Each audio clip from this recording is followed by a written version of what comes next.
আমাদের জীবনের পরিধিটা ছোট হলেও আমাদের চাহিদার পরিধিটা কখনোই ছোট নয়। জীবনে চাহিদা যেখানে অসীম, সম্পদ সেখানে সীমিত, সাথে আছে সামাজিক অবস্থান। মানুষের চাহিদাগুলো কখনো একেবারে শেষ হয়ে যায় না। বয়স আর সময় ভেদে চাহিদাগুলো শুধু রূপ পাল্টায় আর বারবার সামনে আসতে থাকে একেবারে আমৃত্যু পর্যন্ত। আমাদের চাহিদা আর সামাজিক অবস্থানকে যখন আমরা ব্যালেন্স করতে না পারি, তখনই কিন্তু আমরা সমালোচনার জন্ম দিই।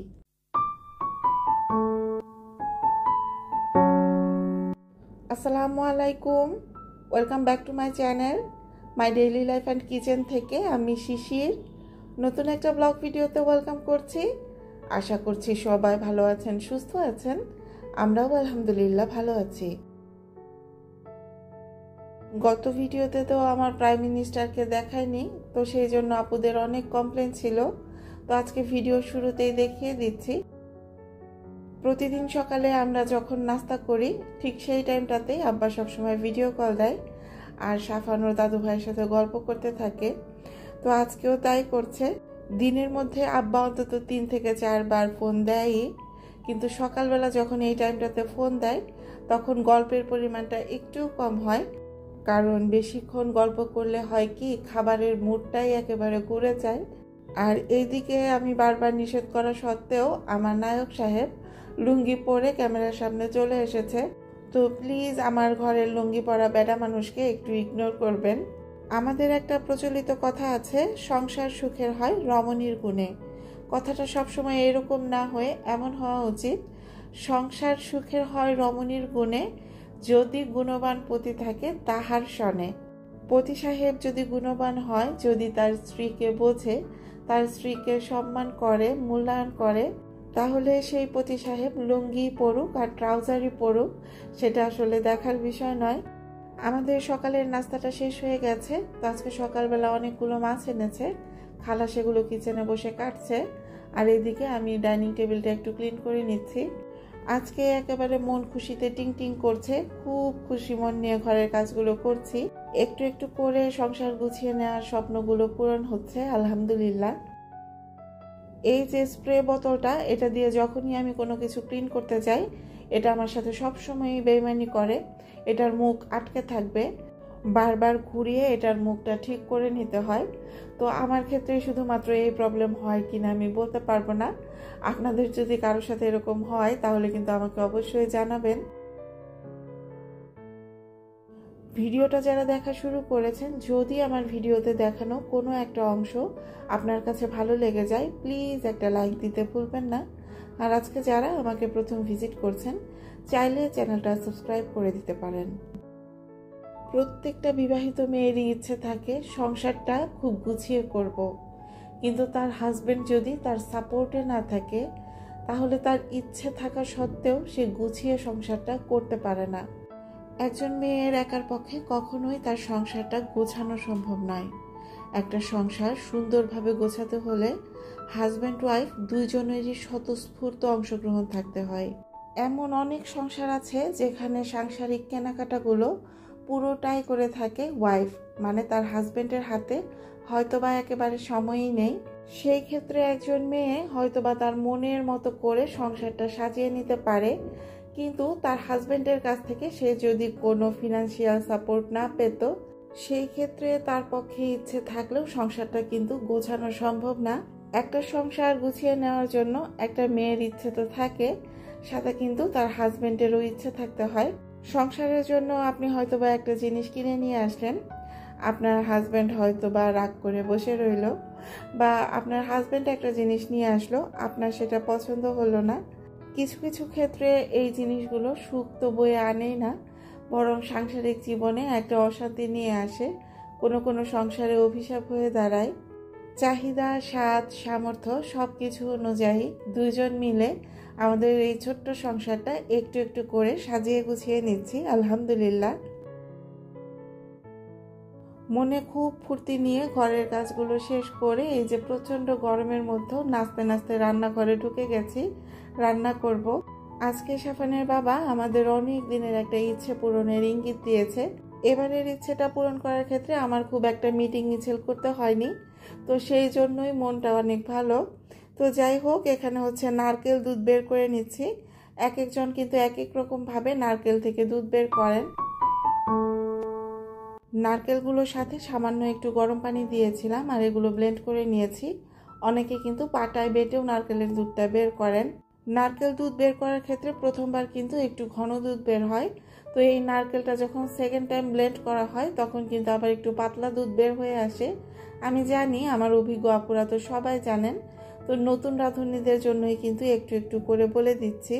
ক্যাপসুল কাটারটা সাফানের বাবাকে খুব বুঝিয়ে শুনিয়ে কিনেছিলাম যে পেঁয়াজ কাটতে খুব কষ্ট হয়, কিন্তু এখন দেখাচ্ছে যে পেঁয়াজ কাটার থেকে অন্যান্য কাজ এটা দিয়ে বেশি করা হয়। আসলে এটা দিয়ে কাজ করতে কিন্তু অনেকটা সুবিধা। তো যাই হোক, এখানে কিন্তু আমি নারকেলের 2 রকম দুধই বের করে নিয়েছি আর এখন রান্নাটা শেষ করে ফেলবো। সাথী সেলিম আইডি থেকে আপু কমেন্ট করেছিলেন, আসসালামু আলাইকুম আপু, তোমার কিচেনটা খুব সুন্দর, বিশেষ করে তোমার চুলাটা। আমি হাতির ঝিল থেকে এরকম একটা চুলা কিনেছিলাম, কিন্তু খুব বেশি দিন ইউজ করতে পারিনি, গ্লাসটা একেবারে ফেটে গেছে। আপু এটা কেন হয়েছে? আপু তুমি সিলিন্ডার গ্যাস ইউজ করো না লাইনের গ্যাস? তো সাথী আপু, আপনাকে অসংখ্য ধন্যবাদ এত সুন্দর করে ভিডিওতে কমেন্ট করার জন্য। আপু আমি সিলিন্ডার গ্যাস ইউজ করি।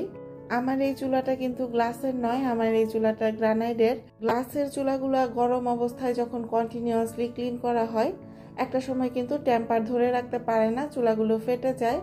তো সেই চিন্তা করেই কিন্তু আমি গ্রানাইটের চুলাটা নিয়েছিলাম। গ্লাসের তুলনায় গ্রানাইট চুলাগুলো কিন্তু একটু বেশি টেকসই হয়। তো আজকে হচ্ছে চিংড়ি মাছের মালাইকারি রান্না করব। চিংড়ি মাছগুলো 2 সাইড 30 থেকে 35 সেকেন্ড করে উল্টে পাল্টে একটু ভেজে নিয়েছি। চিংড়ি মাছগুলো খুব বেশি ভেজে নিলে সেই চিংড়ি মাছগুলো কিন্তু অনেকটাই শক্ত হয়ে যায় আর খাওয়ার সময় খুব একটা মজা লাগে না, একটা রাবারি ভাব নিয়ে আসে। সাইদাস মম ব্লগ আইডি থেকে আমার প্রিয় শোভা আপু কমেন্ট করেছিলেন, আপু তোমার ভিডিওটা সকালবেলা দেখলে ভালো হতো, কারণ সাইদা সকালবেলা অনেকটুকু তেল ফেলে দিয়েছিল, যেটা সাবান দিয়ে পরিষ্কার করতে করতে জীবন শেষ। আপু রান্নাগুলো খুব সুন্দর ছিল, হোল্ডারগুলো খুব সুন্দর। তোমার ভিডিওগুলো দেখতে ভালো লাগে কারণ তুমি একেবারেই ঢং করে কথা বলো না, যেমন খপ্পত করে পড়ে যাওয়া, খাবলা খাবলা, নাক দিয়ে ঝোল পড়া। কতবার চেষ্টার পর হোল্ডারগুলো লাগালে আপু, ভালো থেকো। শোভা আপুর কমেন্টটা পড়ে আমার এত ভালো লেগেছে। আসলে আমরা প্রত্যেকে ব্যক্তিগত জীবনে যেমন, আমাদের ভিডিওতে কথাবার্তাগুলো কিন্তু সেভাবেই ফুটে ওঠে। আমার কাছে মনে হয় মানুষ সবসময় ন্যাচারাল জিনিসগুলোই দেখতে পছন্দ করে। তো আপু অনেক অনেক ভালোবাসা রইল। একটা চুলাতে আমি চিংড়ি মাছের মালাইকারি বসিয়ে দিয়েছি, অন্য আর একটা চুলাতে আমি একটা চচ্চড়ি করব, আলুর চচ্চড়ি।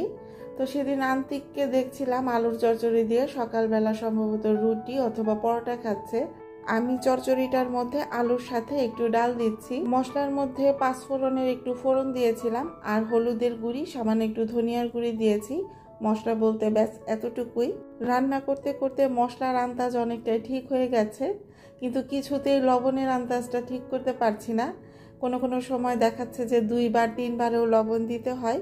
অনেক আপুদেরই দেখি একবারে আন্দাজ মতো লবণ দিয়ে দিচ্ছেন, তো আমি কেন যেন সেই জিনিসটা পারি না, লবণ দিতে আমার খুব ভয় লাগে। চচ্চড়িটা একটু বেশি পরিমাণ করে নিচ্ছি, এগুলো একটু ভাজা ভাজা হয়ে গেলে সামান্য একটু পানি দিয়ে দেব, কারণ এগুলো একটু ভেজা ভেজা রাখবো। আজকে দুপুরে হয়তো বা একটু খাবো আর বাকিটুকু বক্সে ভরে রেখে দেব, আগামীকাল সকালে রুটি অথবা পরোটার সঙ্গে খাওয়া যাবে। চিংড়ি মাছের মালাইকারিটা রান্না করতে আমি কিন্তু কোনো রকম পানি ইউজ করছি না। যখনই পানির একটু প্রয়োজন পড়ছে তখনই কিন্তু নারকেল দুধটা দিয়ে সুন্দর করে কষিয়ে নিচ্ছি। 2 থেকে 3টা ধাপে আমি কিন্তু নারকেলের দুধটা দিয়ে মশলাটা কষিয়েছি। নারকেল দিয়ে কোনো কিছু রান্না করলে সেই জিনিসটাতে সামান্য একটু চিনি দিলে আমার খেতে ভালো লাগে। চিংড়ি মাছের মালাইকারির সাথে পরিচয় আমার কোনো মায়ের রান্না থেকে নয়, আমার কিন্তু এটা পরিচয় আমার নানুর রান্না থেকে। আমার নানু এই জিনিসটা খুব মজা করে রান্না করতেন। এখন অনেক আপুদের ভিডিওতে বিভিন্ন রকম রান্না দেখি, শিখে নিজেও রান্না করি। তো যখন রান্না করি তখন একটা কথা খুব মনে হয় যে আমার নানু সেই যুগের হয়েও, যখন কোনো ইউটিউব ছিল না, ফেসবুক ছিল না, রান্নার ক্ষেত্রে ঠিক কতটা আপডেট ছিলেন। কোনো রান্নাই কিন্তু নতুন নয়, সব রান্নাই কিন্তু পুরাতন।